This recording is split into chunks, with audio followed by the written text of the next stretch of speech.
Hey, it's Ken Tarbox here, the grouchy old free range photographer, coming back at you with another thing that's bothering me today in the world of photography.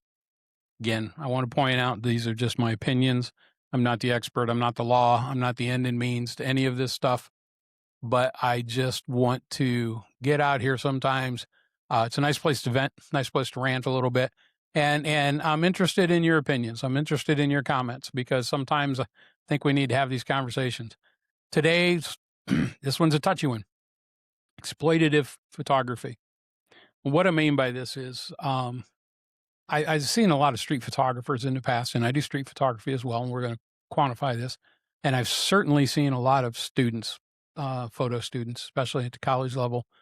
They get an assignment, they go out into the street, and they head right away to maybe areas where there's a lot of unhoused people, maybe areas where there's open issues with drug addiction or alcohol problems, or areas that tend to attract the less fortunate in society, and they go out and they start taking photos of this, right? And I get why they do it. I think I know why they do it. There's an appeal to this. It's gritty. It's dramatic. It's people will say it's emotional. Um, and I'm not going to take anything away from it. It can be, okay, but I also think at the same time, it may be exploitive. We may be exploiting people that don't have any say in the matter. Okay, maybe they have mental issues that don't allow them to understand what's going on around them in the world. Maybe they're just strung out, man. They're on some type of drug or something that doesn't allow them to be lucid at that time. Then in the moment, unhoused for any number of reasons. Okay, I don't know if that necessarily makes them fair subject matter. Okay, and I see it. I go out, I photograph on the street, and I struggle with it as well, right?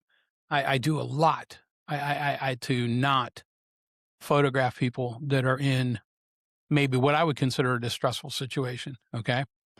Now I have an ongoing series where I go out and I've been working on this for 7 years, and it's called Roadkill. What I do is I go out and wander about the countryside, and I get on these little back roads and on, forgotten little places and stuff. And what I do is I love to photograph old rundown structures, barns, houses, buildings, things that at one time had purpose. They were new. There was a thriving young family living in them or something, and now they've sat out there and they've decayed and rotted over the years. And there's a beauty to them, in my opinion. And there's something to be said for the decay, and there's a backstory, and you'd like to understand it. But one thing I make sure of, and I do my damnedest to make sure this doesn't happen, is I don't photograph a house or a structure that I think somebody might be living in. Okay. I do everything in my power to make sure that what I'm really looking at is an abandoned structure. Okay. Personal thing with me. Um, People might disagree with that. Yeah, that's fine. What I want to say, and I'm going to put it out in this perspective. If this is the type of work you want to do, if you want to make these photos, if you want to be out on the street and you want to be engaged in this, maybe consider finding a local group or somebody that works with these people that advocates for the unhoused. They advocate for the mentally ill. They advocate for those that may have an opioid addiction or something.